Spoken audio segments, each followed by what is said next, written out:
En este vídeo, vamos a presentarte los hechos más destacados de la historia del Parque General San Martín, antiguo Parque del Oeste, durante el siglo XX. La gestación del proyecto comenzó en 1895, cuando se expropiaron 220 hectáreas al oeste de la ciudad para construir la penitenciaría provincial y un parque circundante.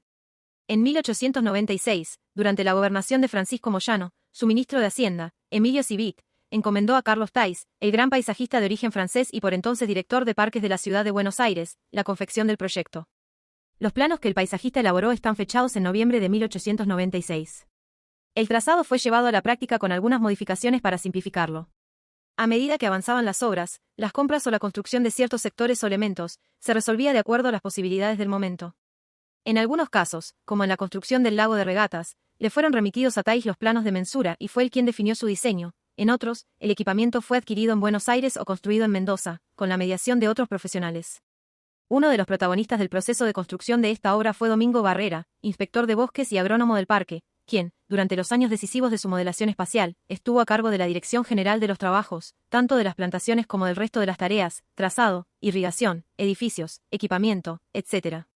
Durante los primeros años, el parque era abastecido por los viveros de la Quinta Agronómica y la Matriz, pero en 1902, se comenzó a plantear un vivero en el mismo paseo. A mediados de 1906 ya estaba finalizado el montaje de la casa prefabricada de madera para el funcionamiento de la confitería del zoológico. El 8 de mayo de 1897, se decretó la construcción del Hospital Provincial, en los terrenos fiscales del Piedemonte, al ingreso del parque. El nosocomio se inauguró el 24 de febrero de 1907. Su construcción tuvo como objetivo tratar de mejorar la asistencia sanitaria en Mendoza, una ciudad que desde fines del siglo XIX era considerada letalmente insana. En aquel tiempo hubo epidemias que mataron a muchos. El Hospital San Antonio, el único que desde la época de la colonia servía a la comunidad, no daba abasto. Fue el informe elaborado en 1896 por el sanitarista Emilio Couni, el que impulsó la construcción del nuevo hospital al que hemos referido.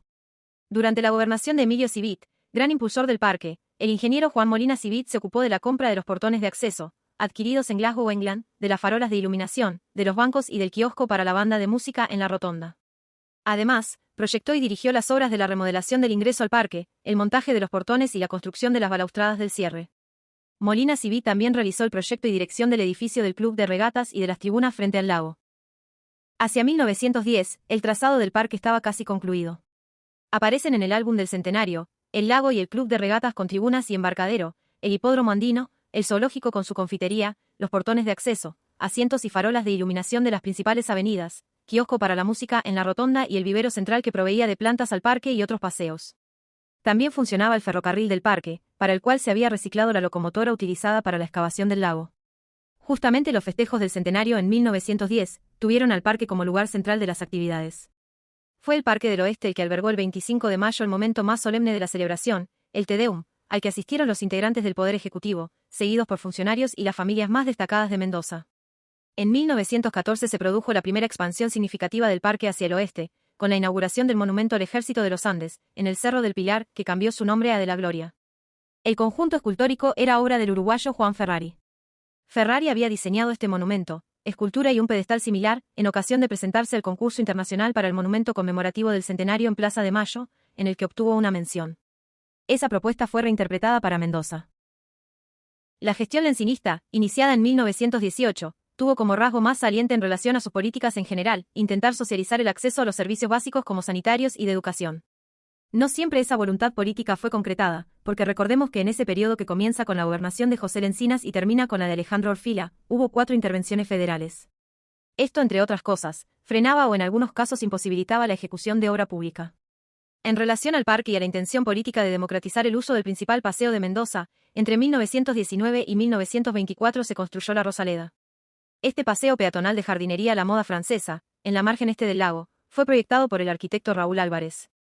Se trata de un jardín de rosas, con un trazado regular y geométrico, equipado con pérgolas, bancos y esculturas. Álvarez fue convocado por el gobernador José Néstor Lencinas y por su sucesor Carlos Washington Lencinas, para ocuparse de importantes obras, ya sea como parte de las oficinas técnicas del Estado o en el rol de consultor. Proyectó, en predios del Parque Sud, el Hospital de Infecciosos, actual Lencinas. Además, durante las gestiones lencinistas se otorgaron las primeras cesiones de terrenos en el parque a 2 clubes que introdujeron la práctica del fútbol, Gimnasia y Esgrima e Independiente Rivadavia. El ciclo conservador de la década del 30 se caracterizó por la relación virtuosa entre técnica y política. Fue un periodo en el que se construyó gran volumen de obra pública. Vale recordar que a partir de la crisis de 1929, que se agravó por la Segunda Guerra Mundial, Argentina abandonó su matriz exportadora para concentrarse en el desarrollo de industrias internas, entre ellas la construcción, que además sirvió como impulsora de otras industrias y actividades asociadas como la producción de cemento y el desarrollo del transporte. En 1931, durante la intervención federal en Mendoza, José Benito de San Martín asumió la dirección de parques, calles y paseos. Este funcionario, escribano de profesión, fue ratificado en su cargo por el gobernador Ricardo Videla en 1932 y permaneció ejerciéndolo hasta por lo menos 1935. Durante su gestión se proyectó un jardín con flora autóctona denominado Parque Aborigen, a los pies del Cerro de la Gloria. Este fue el primer jardín de cactáceas y flores autóctonas de la provincia, organizadas en base a un proyecto geometrizante sobre un eje lineal que incluyó pircas de piedra. El paseo se inauguró a fines de 1933.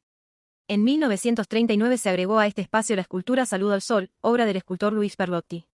A partir de 1938, se designó como director de parques al arquitecto Daniel Ramos Correas. Su intervención sobre este espacio constituye la más importante refacción y remodelación del parque desde su creación. Tuvo el propósito de ampliar y completar el trazado primitivo, emplazar obras nuevas e integrarlo con la ciudad. Ramos consiguió una mayor permeabilidad visual y funcional entre el trazado del parque y la ciudad. Entre sus principales obras en el paseo podemos nombrar el traslado del jardín zoológico a la ladera este del Cerro de la Gloria, y su conversión a parque zoológico, la construcción del Gran Teatro Griego y el pequeño Teatro Pulgarcito, las reformas al entorno y pie del monumento al Ejército de los Andes, con la construcción de la monumental escalinata, el ofrendatorio y un nuevo camino de acceso, las reformas en el ingreso al parque donde se levantaron la balaustrada y los portones peatonales, y la parquización de diversos sectores. Uno de los méritos más significativos que tuvo esta intervención fue el acertado criterio paisajístico del proyectista, quien al reforestar áreas del trazado antiguo o forestar las expansiones lo hizo con una lógica de integración y respeto hacia lo existente. Por su parte, la Dirección de Arquitectura, a cargo de los arquitectos Manuel y Arturo Civit, llevó a cabo dos proyectos vinculados al ocio y el turismo en el parque, la construcción del balneario Playas Serranas, asentado en el costado sureste del lago, y la remodelación de la hostería del cerro que quedaría inmersa en el nuevo parque zoológico.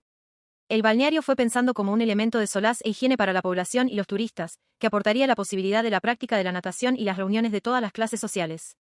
Con fácil acceso por diversas calles, la orientación de la construcción se determinó de modo que los bañistas aprovecharan la irradiación solar.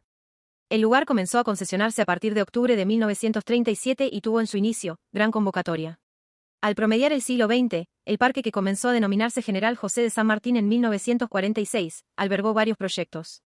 En 1949, la Comisión Permanente de Construcciones Universitarias, dependiente de la Universidad Nacional de Cuyo, organizó un concurso nacional de proyectos para el Grupo Universitario Mendoza. El terreno previsto ocupaba 114 hectáreas del parque. El primer premio del concurso correspondió a la propuesta presentada por el arquitecto Jorge Vivanco. Mediante ley se autorizó la donación a la nación de las mencionadas hectáreas para el emplazamiento y la construcción de lo que sería una de las primeras ciudades universitarias del país. Sin embargo, el proyecto, que esperaba fondos nacionales, no llegó a concretarse. Fue en 1950, cuando se utilizó por primera vez el Teatro Griego, ideado por Daniel Ramos Correas, para la realización de la cantata sanmartiniana, evento en homenaje al libertador general José de San Martín. El teatro no había sido inaugurado aún, pero con la finalidad de facilitar un ámbito imponente para realizar el acto, el gobierno de Mendoza lo cedió a la universidad, institución organizadora del festejo. De la celebración participaron el presidente Perón y su esposa. Durante el primer gobierno justicialista, la Fundación Eva Perón se encargó, en vinculación con la estructura estatal, de avanzar en políticas de asistencia social. Impulsó la construcción de hospitales, escuelas, campos deportivos, hogares de ancianos y hogares para madres solteras, entre otros.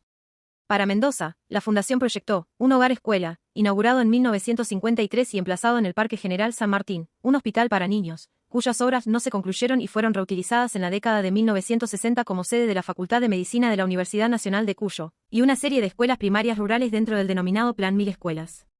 Al listado se sumó la edificación de una villa en las cuevas. Entre los meses de enero y abril de 1954, el parque fue protagonista de la Feria de América, una exposición de cultura, ciencia y tecnología, organizada por el Gobierno Nacional. Se trató de un evento de carácter continental, en donde lo primordial era mostrar al mundo los avances industriales de todos los países de América y afianzar las relaciones económicas.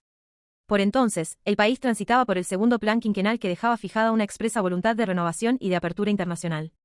César Llanero y Gerardo Plusellas proyectaron el Master Plan y también algunos pabellones como el de Mendoza. En una superficie de 30 hectáreas se emplazaron unas 100 construcciones, que representaron el primer ejemplo de innovación en arquitectura efímera en el país, compuesta por pabellones, stands, servicios públicos y la gran torre alegórica, proyectada por Llanero y Clusellas, y que contó con un sistema de sincronización de luces y de música compuesta por Mauricio Cagel. Los organizadores formalizaron normas de diseño y construcción general para mantener un espíritu coherente, modernista y avanzado del conjunto de la exposición. Como testigo de los modernos edificios que se instalaron en los prados del parque, solo se conserva el pabellón del Ministerio de Obras Públicas de la Nación en las inmediaciones del Rosedal, que ha tenido distintos usos.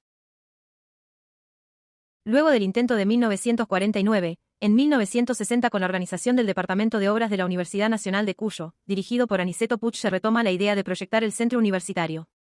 Esta oficina comenzó a trabajar escalas y proporciones que eran infrecuentes en una zona sísmica hasta ese momento. Con el hormigón a la vista como gran protagonista, se construyeron obras con techos de grandes luces, estructuras adinteladas y casetonados prefabricados. Se incorporaron dispositivos para control solar como resultado de una acertada lectura de los proyectistas a las características de clima árido y desértico de la provincia. El centro universitario se comenzó a materializar entonces en terrenos que ya eran de la nación y donde existían las inconclusas obras del Hospital de Niños planificado por la Fundación Eva Perón, a los que se sumaron los terrenos denominados Alto Godoy, con una superficie de 65 hectáreas. A partir de ese momento el Departamento de Obras realizó otros edificios por fuera del centro universitario, pero también en el parque, como el del Centro Regional de Investigaciones Científicas y Técnicas, y el del Colegio Liceo Agrícola. En 1978, Argentina iba a ser sede del Mundial de Fútbol, y necesitaba construir estadios a la altura del acontecimiento. El Estadio de Mendoza comenzó a levantarse en 1976 y fue inaugurado el 14 de mayo de 1978. Su proyecto implicó además la realización de obras complementarias como la planificación de caminos de acceso y el desplazamiento de algunos senderos existentes, playas de estacionamiento, una cancha auxiliar, tendidos eléctricos y de agua, entre otras obras complementarias. Los proyectistas locales, Martín Abraham y Raúl Gellón, sugirieron instalar el estadio en una olla natural del sitio, la de Ataguile, que había sido usada por el antiguo Autódromo de Mendoza. Por ello el Estadio Provincial mostró un gesto que hasta el momento no se había dado en otros similares, y era el de evitar la obra monumental y de fuerte impacto visual. Desde 1975 el estudio, integrado por Flora Manteola, Javier Sánchez Gómez, Josefa Santos, Justo Solsona, Rafael Viñoli, Carlos Ayaverri y Felipe Taarcitano, se hicieron cargo de definir el proyecto. Este estudio profesional también fue autor del edificio para Argentina Televisora Color. A partir de los años 90, la antigua Dirección de Parques se transformó en Administración de Parques, un ente autárquico. Fue también en esa época cuando el parque recibió la primera normativa de protección, al ser considerado área ambiental protegida. Este formato de agencia estatal fue derogado en 2016, por la creación de la Secretaría de Ambiente y Ordenamiento Territorial y bajo su dependencia, de las direcciones de Ecoparque y de Parques y Paseos Públicos. Un año después, en 2017, por decreto provincial se reconoció el valor patrimonial del núcleo original del parque y todo el equipamiento y la infraestructura históricos que lo componen. La declaratoria reconoce la historicidad del sitio, junto con las diversas intervenciones que han moldeado el paseo y el valor de los profesionales que han estado a cargo de esas propuestas. Este decreto cambia, además, la denominación por Parque Histórico General San Martín. Pese a las normativas de protección de este sitio, aún no se ha logrado definir un plan de manejo que preserve su naturaleza y que limite el avance de construcciones que vayan quitándole superficie verde, que impida la desarticulación de sus componentes arquitectónicos y paisajísticos valiosos, y con ellos de parte de su memoria, así como su carácter de paseo público.